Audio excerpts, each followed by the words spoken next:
Well, it's another day, another dollar, and we're gonna recap last night's Giants-Patriots matchup, which really wasn't much of a matchup. If you bothered to watch that game, you know it wasn't really much of a matchup. So the question is going to beg: is New England now the team that everybody's going to have to deal with in the AFC come playoff time?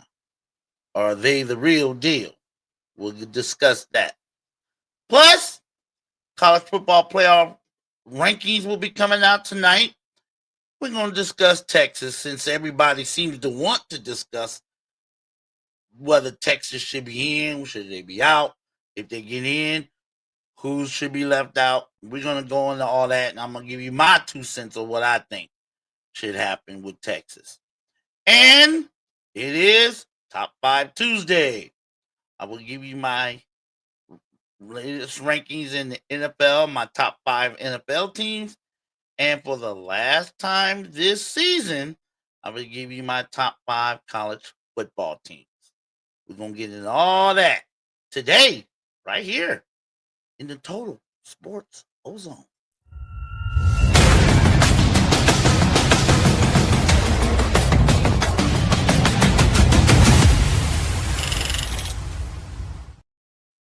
Big O with the big mouth welcoming you to another edition of the Total Sports Ozone for a Tuesday, December 2nd, 2025. It's amazing we only got 29 days left in the year.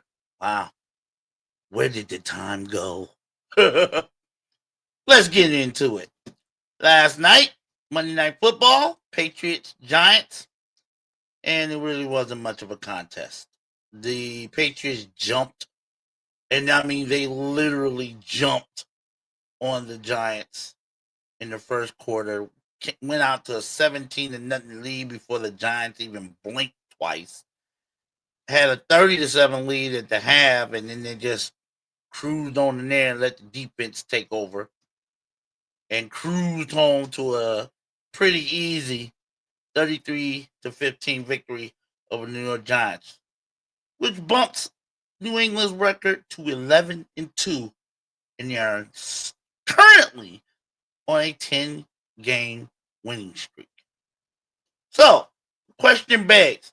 We can get into the stats. The stats are pretty much lopsided for the Patriots. Drake May, he was awesome. Drake May was pretty much Drake May, the way he's been pretty much all season. 282 yards, 2 touchdowns, and only sacked 3 times. He is currently in a lot of the sports books like FanDuel and DraftKings. He's currently leading in the race. He's in the odds makers race for NFL League MVP. And why not? He's the best player on the team with the best record in the NFL. You can't argue with the results. Drake May, he doesn't turn the ball over. He makes good decisions. He has a great arm. He can make all the throws, short, intermediate, and long.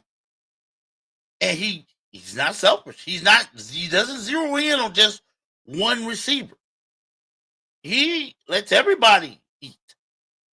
The wide receivers, the tight ends, the running backs out of the backfield. Everybody eats on this team when Drake May is throwing the ball. I mean, nobody on the team had more than 70 yards received. Yeah, everybody ate. Henry, 73 yards. Stephon Diggs only had 26 yards. Kyle Williams, 1 catch, 33 yards. Stevenson, 40 yards on 3 catches. Everybody ate. He spreads the wealth around. It's not just one receiver or that one tight end that gets all the catches and all the targets. He spreads it all around. And that's a tribute not only to just Drake May, but Coach Vrabel and the offensive coordinators who have put Drake May and this offense in a great position to score whenever they want to. I mean, it's gotten to the point where the Patriots can score pretty much whenever they want to because you can't key in on a defense. You can't key in on just one player. You can't key in on just Jerkman. You can't key in on Stephon Diggs. You can't key in on Hunter Henry. Try to take them out. No, you have to account for everybody on this offense. Everybody. I mean, everybody on this offense eats. Everybody. Trevon Henderson, he's slowly becoming a very, very dependable running back. He doesn't fumble, doesn't turn the ball over. He gets good runs. He has 67 yards on 11 totes. That's a healthy 6 yards per average, 6 yards per carry. So he's eating. Everybody on this offense eats. And I mean, he eats, and then sometimes they go back for seconds. So this was a pretty easy night when you look at the Patriots, when you look at it from the Patriots' perspective. This game was over at the half. It really was. The only drama in this game, I'm pretty sure you've all seen it, the Jackson Dart hit that he took from the linebacker Ellis, which was a legal hit. Everybody knows it was a legal hit. He was still in bounds. He was running. He hadn't quite made it out of bounds yet. I think he was like one step away from being out of bounds when he got blasted. Well, it was a legal hit. It wasn't targeting. He hit him when he led with his shoulder. He just knocked him off his feet. And I'm sure, and the Giants players took offense to that, as they should. You know, Jackson Dart is the future of this franchise for the New York Giants. So you would expect them to come to his aid, to his defense. And that's what they did. You know, it's nothing new. It's nothing out of the normal. When you see your best player, your franchise player, your future franchise player, or current franchise player in the Giants case, get knocked off their ass, and the only thing you could hope is he gets up. And Dart is he's a tough cookie. He bounced right on up and it acted like everything was everything. He didn't go after the guy that hit him out of bounds, Ellis. Some other Giants players went after him, and they should have. I mean, I like seeing that. I mean, I don't condone the fight, but I like the fact that the Giants players came to their quarterback's defense when they thought he got hit out of bounds. You know, he got hit after he went out of bounds. When we all know he was hit right before he went out of bounds. So, but I like the fact that the Giants players came to his aid, his defense. But they had no chance last night. They had no chance. And Jackson Dart has to learn how to. He can't take that many kind. He can't keep taking those hits. He's already been hurt once this year. And he can't take that kind of punishment. You know, he has to learn. I mean, he's a rookie, I know. But he's going to learn. He's going to learn one way or another. Get the yards you can get and get the hell out of bounds. Or if you running those scrambles like up the middle, get the yards you can get and get down. Slide. The team needs you. They don't need you trying to be that kind of a hero and get yourself knocked out for the next 2-3 weeks. No, that's not going to work. Get the yards you think you can get. When you see them defenders bearing down on you, get out. Slide. If you're going out of bounds, make sure you get out of bounds. You can't be that kind of a hero. And, you know, in this league, and, you know, you're not playing with college kids. You're not playing against, 17, 18, 19, 20-year-olds. You're playing against grown-ass men in the National Football League. Whether you're a rookie or 13-year veteran, you're playing against grown men who get paid. They're getting paid to try to knock you on your ass if you're the quarterback. That's what they're getting paid to do. And they'll do it if you let them. And that's what I would say to Jackson Dart. They're paid. The other team's defense, those guys are getting paid to knock you on your ass. I don't know. I know they don't want to hurt you intentionally, but they're trying to knock you on your ass to keep you from scoring. That's what they get paid to do. And you, as the quarterback, Jackson Dart, you have to learn to be smart. You got the, what you call it, the moxie, chutzpah. You got all that. We saw that weeks ago. But it ain't gonna help you if you get your ass knocked out the game and you're out for the next 2-3 weeks with a busted shoulder or a broken hand or something like that. He's got to learn, and he's gonna learn one way or another. He's gonna learn. Get the yards you can get and get out. If you're running out of bounds, make sure you get out of bounds. Get the yards you think you can get and get out of bounds. It's called making a business decision. That's what they call it. You got to sometimes in this game, you got to make a business decision. You got to make that business decision. Is it worth you trying to run all through the defense or just get down and live to survive the next play? That Jackson Dart's learning that. I think he will learn that. He's learning. He's doing on the job training right now. But as the case for last night, there was no case. The Patriots clearly show they're the better team. Now, here lies the question.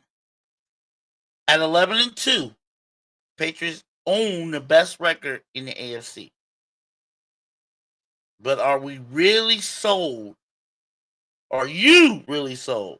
Am I really sold on the Patriots being the team that everybody's going to have to go through in the AFC? Well, let's put it like this. You can't argue with 10 wins in a row. However, a lot of those wins have been close. It's not like they've been blowing a lot of teams out. They've been winning close games. Some of those close games they've been winning against lesser competition. They've been winning them though. So, am I sold completely on the Patriots coming out of the AFC? Not really. I need to see more. I need to see how Drake May and Trayvon Henderson and all those other guys, how they hold up in the playoffs, whether they playing at home or the road. I need to see how they hold up. Can they blast teams that are, if not good, if not better than them in the playoffs? Can they do that? That's what we need to see. I need to see. They got to play Buffalo Bills again. Now, if they can complete the season, they've already beaten them once in Buffalo, so they're going to play them again in Foxborough. If they can beat the Bills, I might be a little bit more sold. If they can beat the Bills again to complete the season sweep, I'll probably be more sold on the New England Patriots. Right now, I'm iffy about it. I'm teetering on it. I have no doubt Drake May is an MVP candidate. There's no doubt about that. There's no doubt that Mike Vrabel should get Coach of the Year. NFL, AFC, whatever. He should get Coach of the Year. Because he turned the Patriots team around quicker than a lot of people thought they would. Everybody knew Mike Vrabel was a really good coach, but he turned this team around faster than I'm pretty sure even most diehard Patriots fans would have thought. And I mean, he's turned them into a legitimate, you had to say, not just a playoff contender, a Super Bowl contender. He turned them around back to that in what? Just a year? Last year, they were terrible. This year, they're looking like you're going to have to go through New England to get to the Super Bowl. That's what it looks like more and more. And you cannot argue with 10 wins in a row. I know a lot of those, yes, like I said earlier, a lot of those wins were close. A lot of close wins, but that's what it takes. In this league, you're going to have a lot of close games. You're not going to have too many blowouts. In the NFL, you got to learn how to win those close games. You got to learn how to win them. And New England's learning. They call it on-the-job training. But am I sold with them all the way? Not yet. Not yet. I know they'll make the playoffs. I'm pretty sure they'll win the AFC East for the first time since Tom Brady left. But am I sold on them going all the way to the Super Bowl? Not yet. Close. Not yet. But as it stands, Patriots pick up another win. 11-2. All right. Big O with the big mouth. Total Sports. Ozone. Let's move on. Now, let's get back to college football for a minute. We got to. We all know the college football playoff rankings are coming out again tonight. Now, the big stink, the big stink that has been all over, at least all over my Twitter feed, and I'm pretty sure it's been over a lot of you guys' Twitter feeds, has been what to do about Texas. Should Texas get into the college football playoff? Steve Sarkisian, their head coach, has been campaigning like he's campaigning to be the next governor of Texas for the Texas Longhorns to get into the playoffs with a 9-3 record. Yes. And here's my little 2 cents, maybe 3 cents about it. Should Texas get in? My opinion is no. They shouldn't get in. I'm sorry. You should not get in. Because if they keep Texas in, I know Texas beat Vanderbilt head to head, y'all.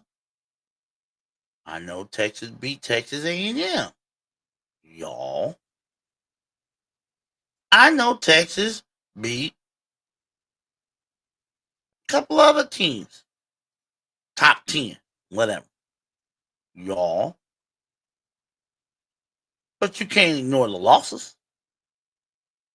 They lost to Florida. I'm sorry.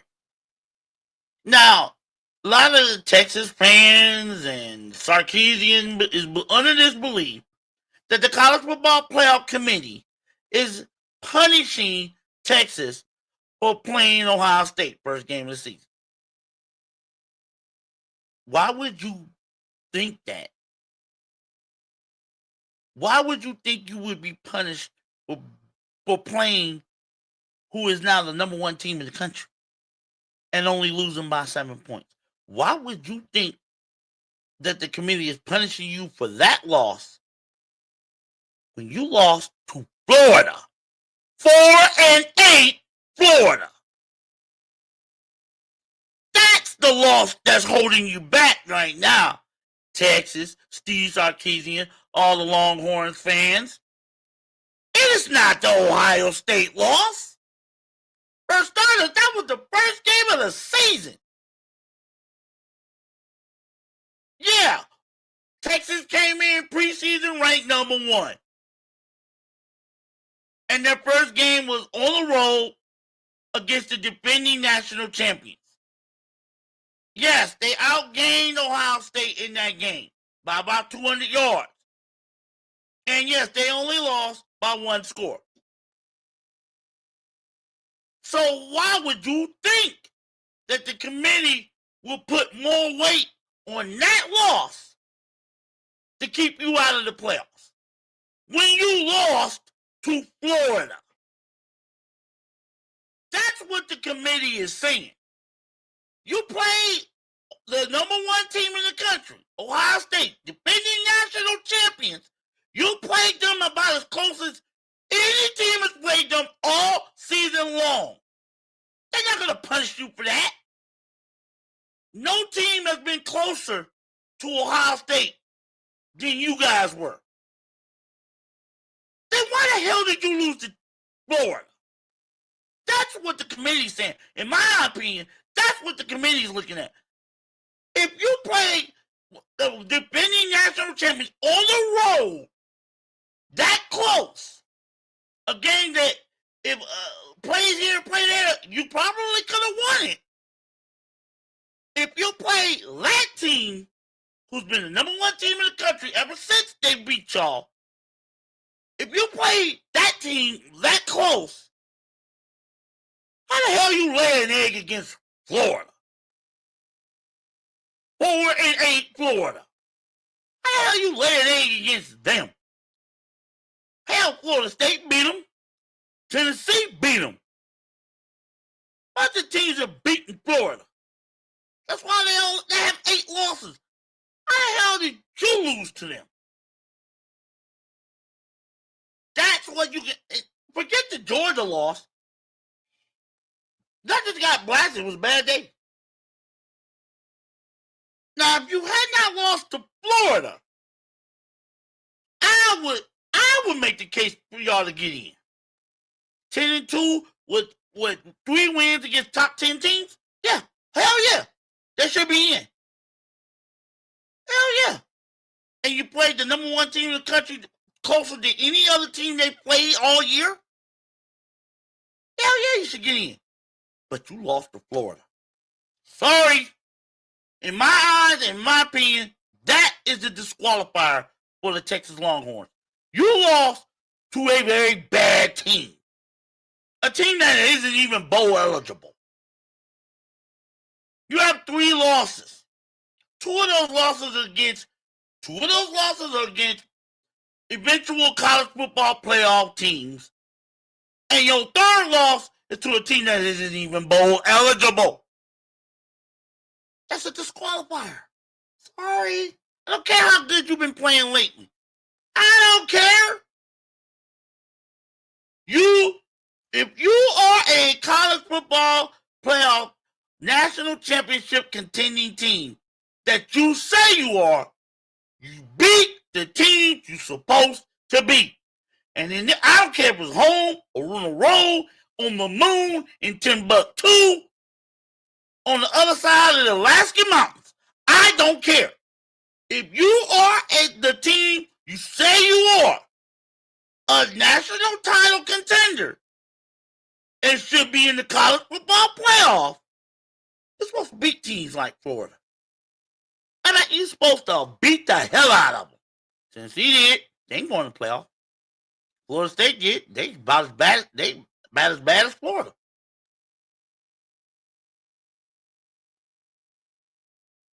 USF beat them.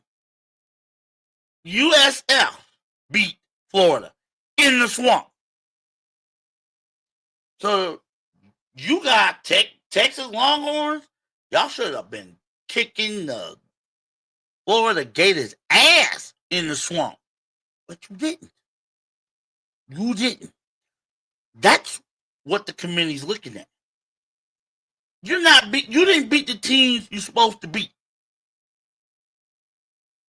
How can they let you win the playoffs over Vanderbilt, over Miami, over Notre Dame? I know Notre Dame's best win was against a 3-loss USC team. I get that. I know Miami's best wins was against Notre Dame. I get that. I understand.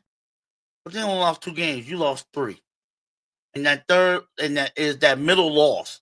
That's going to cost you. I'm sorry. That's the way I see it. Now, we're going to have the rankings come out tonight, and we'll see how the community sees it. But that's the way I see it. I see the fact that you lost to a very bad team. It's not Ohio State that's holding you back. It's that Florida loss that's going to hold you back or keep you out, if it keeps you out at all. That's all. You can do it. And I say this to all the Longhorns. You can do all the campaigning you want. You can campaign like you're trying to be the next president of the United States. You can campaign all you want. In person, online, on talk shows, on the radio, whatever. It's not going to help. And like I said, I don't think the committee's punishing you for playing Ohio State out of conference schedule.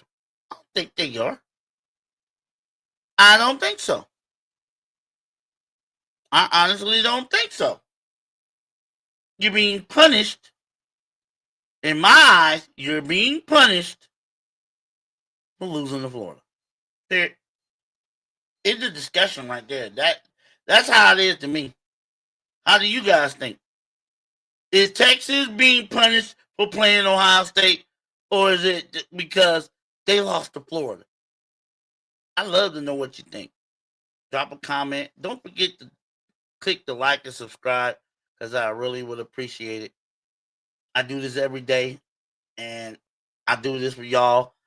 Because I'm a fan, just like you guys, and I have my opinions just like you got yours, and I just want to hear what y'all think. I love to know what y'all think. So hit the like and subscribe, drop a comment. Oh yeah, look for my clips now on Instagram and my TikTok. Same one at Total Sports Ozone.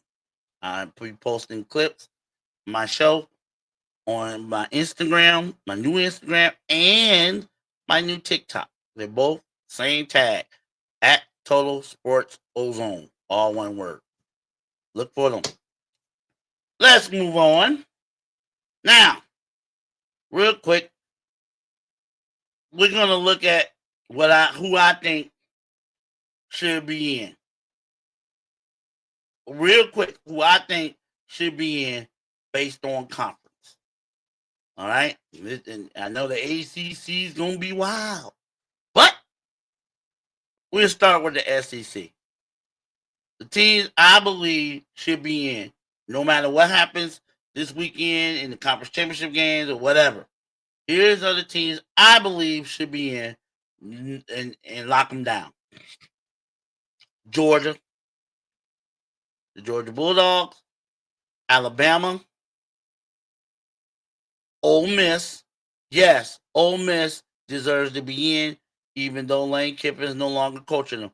Those kids should not be punished for going 11-1. They should not be left out simply because their coach bounced on them. So Ole Miss should be in. Texas A&M should be in. They only have one loss. And Oklahoma. Those are the 5 teams from the SEC that I believe should be in. When this is all said and done, those 5 SEC schools should be in the college football playoff. That's the SEC. Now, in that Big Ten, Ohio State and Indiana are locks. Ohio State, Indiana, they're locks. The only thing you got to decide with those two is what seeds they're going to be. The winner of that Big Ten championship game will be the number 1 seed overall in the college football playoff. The loser will be no worse than third. So both those two teams are guaranteed first round byes. In my eyes, both those teams, Indiana and Ohio State, they're the only teams that are undefeated at this point. So the only team, one of them is going to take a loss. And the only loss will be on their resume will be to that other team. So Indiana's going to either have one loss to the number 1 team in the country, or Ohio State will have one loss to the number 2 team in the country. So again, whoever wins that game will be the number 1 seed overall in the college football playoff. The other one would be no worse than third. No worse. Should be no worse than the 3 seed. That's how I see it. Oregon. That's it. Those are the 3 teams in the Big Ten.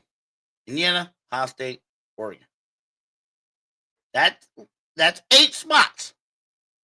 5 SEC, 3 Big Ten. Big 12 is complicated. Big 12 is complicated because, well, actually, Big 12 is not really complicated because all those other teams got at least 2 or more losses. They beat each other up. So whoever wins the Big 12 championship, either Texas Tech or BYU. Whoever wins that game, they're in. The other team, Okay, your resume doesn't measure up. It doesn't. It won't measure up with the Vanderbilts, with the Miami's. No, it won't measure up no matter what you say. So winning the Big 12 championship game, you're in. That's 9 spots. That's 9 spots. 5 SEC, 3 Big 10, 1 Big 12. ACC, that's the one that's complicated. What if Duke wins? Huh? What if Duke wins the ACC championship? With 5 losses, should they get in?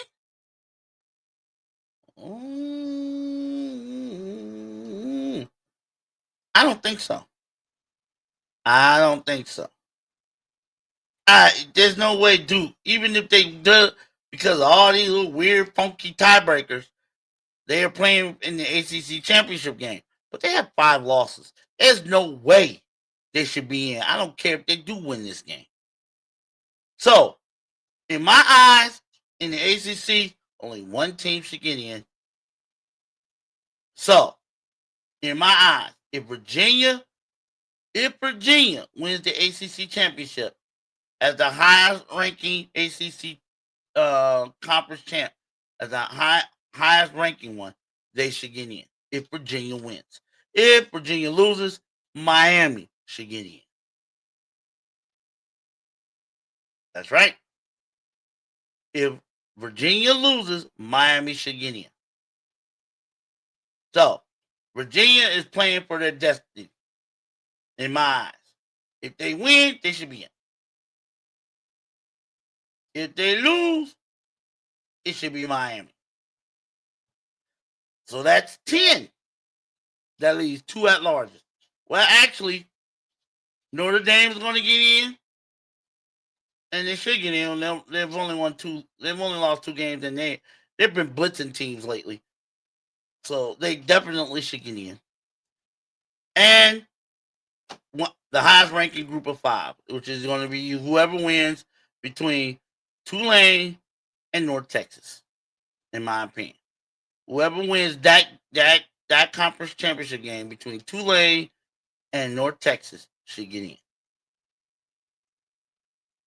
So, got 5 SEC teams, 3 Big 10 teams, the winner of the Big 12 championship team, that's 9. Virginia or Miami in the ACC, that's 10. Notre Dame, they're going to let them in, that's 11. And whoever wins out of Tulane and North Texas, I do believe they meet for the conference title either Friday or Saturday. So whoever wins that game should be in. That's your 12, in my eyes. What do you think? Let me know. Drop me a comment and let me know what you think about that. So, I'm going to go again. For the cheap seats, I'm going to go again. SEC, I got Alabama, Georgia, Oklahoma, Ole Miss, and Texas A&M. The Big 10, I got Indiana, Ohio State, and Oregon. That's 8. For the Big 12, I got whoever wins BYU, between BYU and Texas Tech. Whoever wins that conference championship game. That's 9. In the ACC, I got Virginia if they win the ACC championship. And if they don't, Miami. That's 10. You're going to put Notre Dame in no matter what because they only got 2 losses. So that's 11. And then whoever wins between Tulane and North Texas. Boom. There you go. That's your 12. If you think different, let me know. Big O with the big mouth. Total Sports Ozone. But now it's time to get into Top 5 Tuesday. The day I give you my top 5 teams in both college football and the NFL. And since this was the last regular season weekend, this will be my last top 5 for college football. Unfortunately, it will be my last top 5 for college football. We're going to keep going on with the NFL, but this will be my last top 5 in college football. So, we're going to get into this right now as I show you my top five, my final top five college football teams, regular season. I'm putting number 5. Remember, Texas A&M lost. So, some teams moved up. And team I moved into my top 5, was Texas Tech. They've gotten stronger as the season gone on. I know they took that one loss to Arizona State, but they have been making mincemeat of everybody else since. And here they are. They're playing for the Big 12 championship game. So it's only fitting that I put Texas Tech into my top 5. They've looked stronger as the years progress. Now, can they finish the deal against BYU? They did beat BYU once. Can they do it again? It's always hard to beat the same team twice in the same season. It's always hard to do that. Can they do it? And this time, they're on a neutral field, being Arlington, Texas. Can they do that? We'll find out. But I got Texas Tech in my top 5. They got number 4. I put Oregon. They just moved up. All they did was move up a little bit. And Oregon, they finished the season. They did what they had to do. They had to beat Washington to cement their spot in the college football playoff. And he did that on the road. It wasn't easy. Washington wasn't going to make it easy. But in the second half, especially half of the third and on to the fourth, they made the plays they needed to make on the road to secure that win and secure that spot in the college football playoff. They're not going to be playing for the Big Ten championship at 11-1, but they should be in. They definitely should be in, and they're going to be tough. Whoever this team meets, because I'm pretty sure Oregon will get a home game. Oregon is not going to be ranked 9, 10, 11, 12. Oregon is going to be a home game. Oregon will get a first-round home game.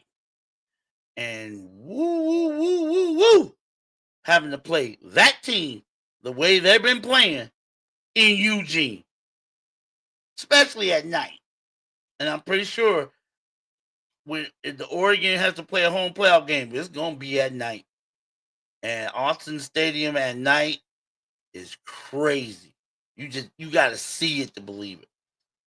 Oregon will be in, and they'll probably get a home playoff game. I got them at number 4 in my top 5. Number 3, just the Texas Tech over Texas A&M was my number 3 last week. But when you lose, I got to knock you out of my top 5. And this team did beat their rival, so I had to move Georgia up a spot to number 3. They beat their rival. It wasn't pretty. It was a lot more defense than I thought it would be when these two played. Remember, last year, these two played 7, 8 overtime games? This year, it wasn't none of that. But Georgia, they got the defensive stops they needed to get. Plus, they ran the ball better than Georgia Tech did. So they won that rivalry game, and now they're playing Alabama for the SEC championship game. Only team to beat them this year. So they get a chance to get a little bit of revenge in Atlanta. And like I just said, it's hard to beat the same team twice in the same season. So I don't know about this one. I don't know about Georgia. I think Georgia can get them, but I just don't know. Alabama has been Georgia's bugaboo for the past 10 years. 10 years. Alabama has been Georgia's bugaboo. When they finally learned how to beat them, when it mattered, they won the national title. I believe that was back in, 2021 or something like that? 2021, when Georgia finally learned how to beat Alabama when it mattered, they won the national title. So it's not like Georgia can't beat them, but they have problems beating them. Have problems. Can Georgia do it this weekend? Because if Georgia beats Alabama in the SEC championship, they'll probably get the number 2 seed in the playoff. But we'll see. Right now, I got Georgia as my number 3 team. My number 2 and number 1 hasn't changed pretty much for the past month and a half. And that is number 2 is Indiana. And number 1 is Ohio State. The only two teams right now that are undefeated. And it's fitting that these two teams will be meeting for the Big Ten championship. They've been the best. I don't care what anybody says. I don't care what you think. These two teams have been the best 2 teams in college football all year. All year. All year long. Ohio State has only been tested once. Indiana have been tested about 2 or 3 times, and they've answered those tests. They've answered those calls. They passed those tests. The road game against Oregon, the road game, and they were all on the road. The road game against Oregon, the road game against Iowa, and the road game against Penn State. Indiana is a tested team, and they've come through those tests with flying colors. As far as Ohio State, they've just been strong enough to where they haven't needed to be tested.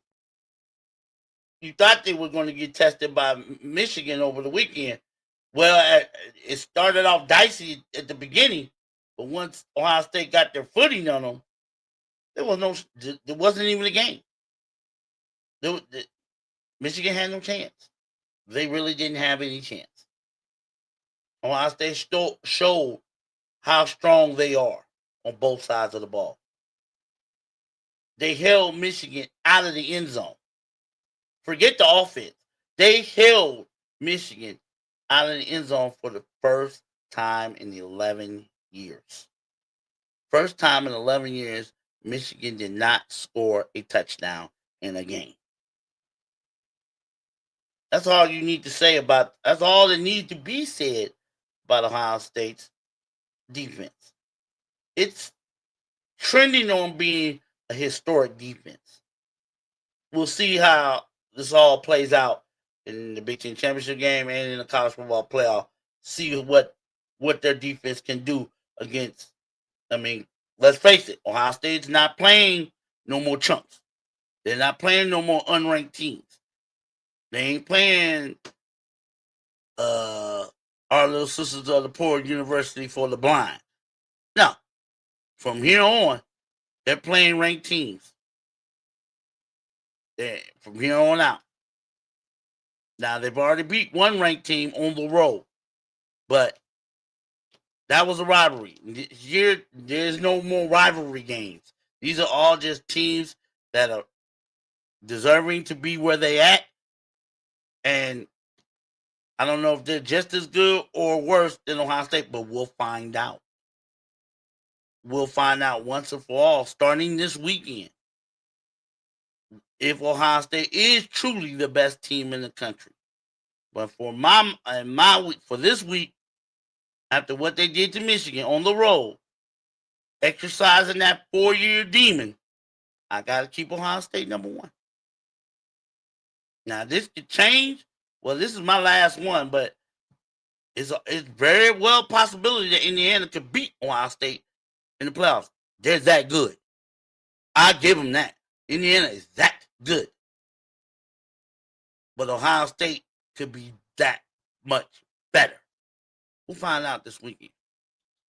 That's my top 5 college football teams as of the end of the regular season. Texas Tech, number 5. We got Oregon, number 4. We got Georgia Bulldogs, number 3. And then we got Indiana and Ohio State, 2 and 1, respectively. So, that's my top 5 college football teams. Now, let's move on to the NFL. Now, as you're going to see on this one, there were some changes. There's some changes in this one because some teams that I had in my top 5 last week took losses. Some teams took losses, and some teams didn't. Some teams got real crazy and shocked me. So there were some changes in my NFL top 5. So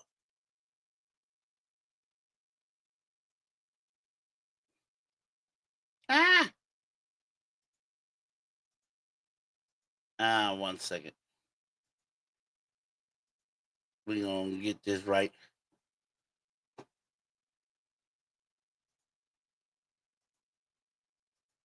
My top 5 NFL teams got to come at you.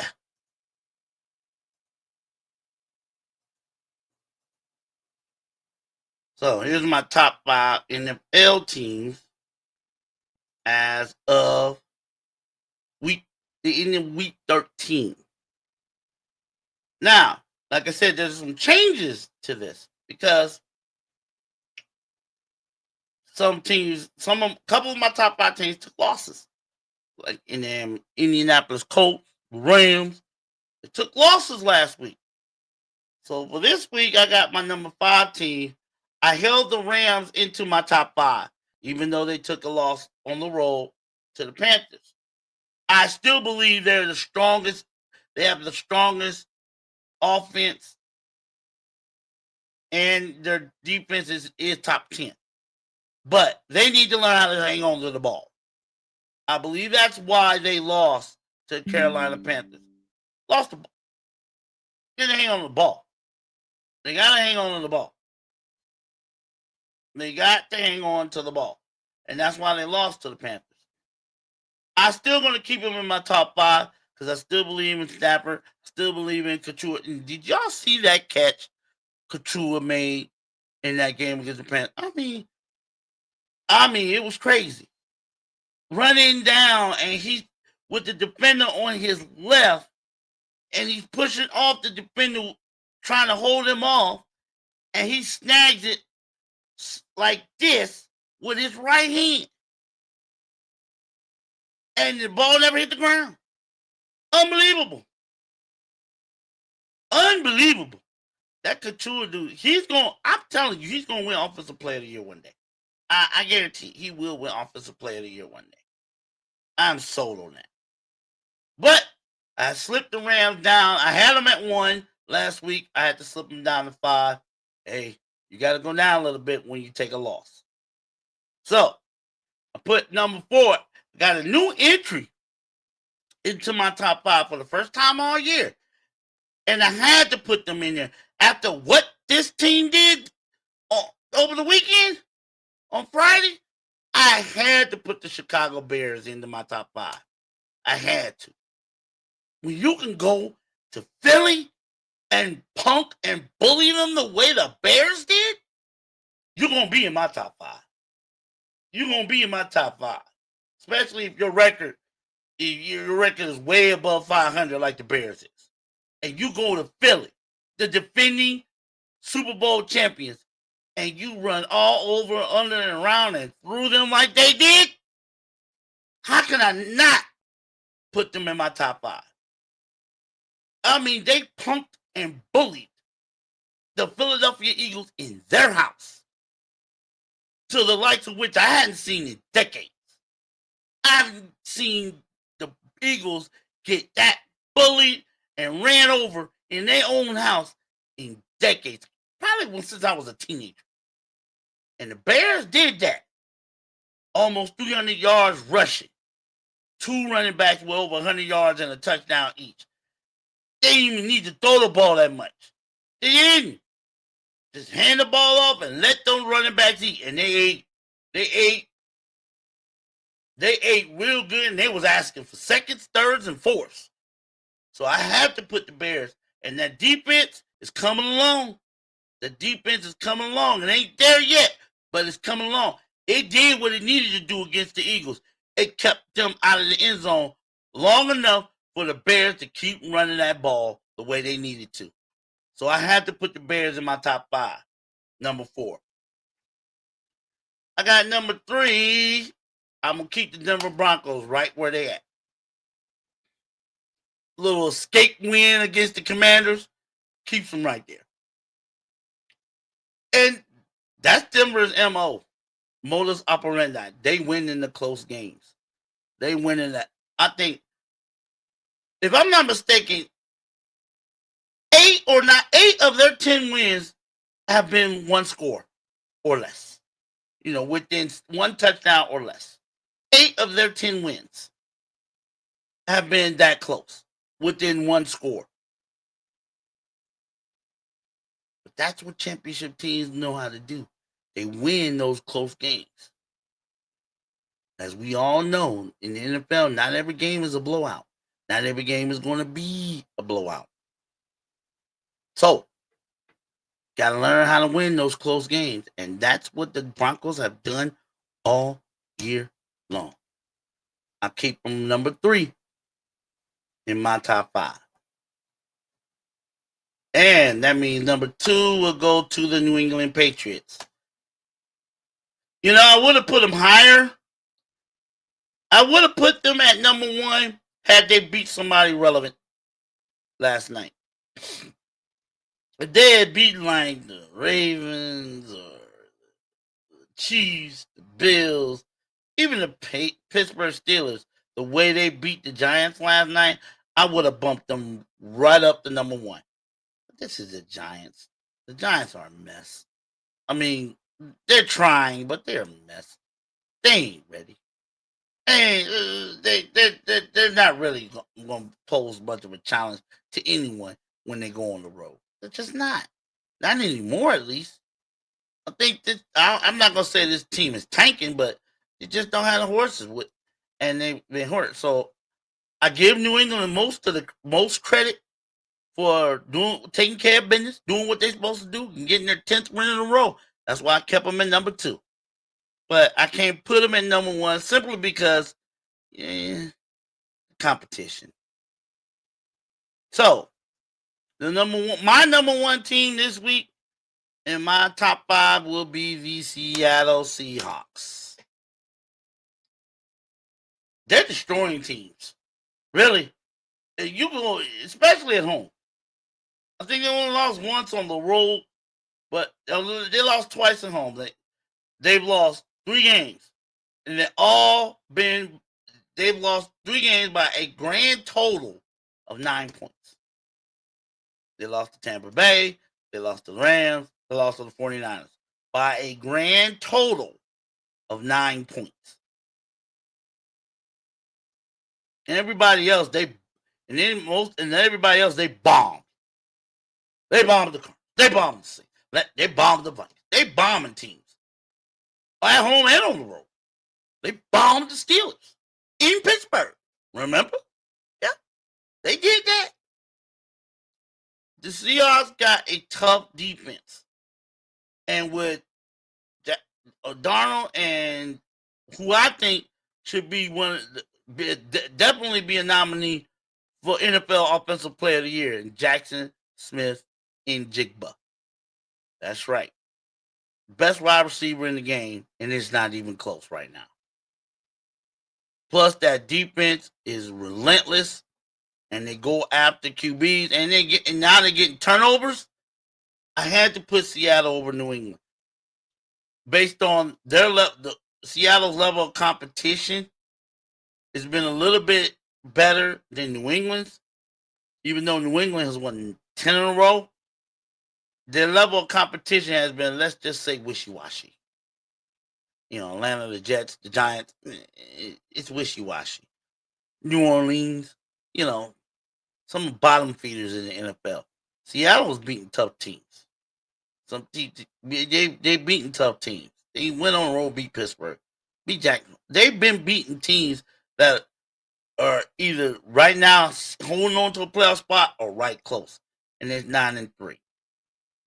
You have to take in consideration with the Seattle Seahawks. they're strong on both sides of the ball. And they're going to be a very tough out come playoff time, especially for teams that have to go to their house, the Hawks' nest, and play them in the playoffs. If you don't know, you better ask somebody. That place is probably the loudest place on earth come playoff time. I guarantee you not. You don't want to play there. I BS you not. You do not, if you're a visiting team, you do not want to play that team, the Seattle Seahawks, in Seattle come playoff time. If you do, you better bring some earplugs. That's all I'm saying. If you have to play the Seattle Seahawks in Seattle come playoff time, bring some earplugs. Bring earplugs. You're going to need them. So, that's my top 5 teams from the NFL for the ending of week 13. And that'll do it for today. I want to know what you think, though. Should I add it in? Should one of the teams in my top 5 be in there, or should they be left out? Do you have a team that you think should have been in the top 5? There's a couple of candidates that I left out of my top 5 that could have really easily, based on the weekend they had, it could have easily been in my top 5. That's what I went with based on what I saw and what I read and how they performed over the weekend this past Sunday, Friday, Saturday, and Sunday. So, you think there's something else, let me know. Anyway, I'm going to get out of here for the day. Tomorrow, of course, we definitely going to discuss the newest college football playoff rankings. And these are the last rankings that's going to come out until the big reveal next Sunday. So we're going to have a lot to discuss about who's where and who ain't, and who still has a chance to squeeze themselves into the playoffs. Remember, I just gave you the 12 teams I think will make the college football playoff based on how things work out this weekend as opposed to the conference championships. We'll see what the rankings are. See somebody else. If the games shake out a different way, maybe another team could squeeze themselves in. Maybe Texas could actually squeeze themselves in. I doubt it, but stranger things have happened. We're going to discuss all that tomorrow, right here in the Total Sports Ozone. Have a good day.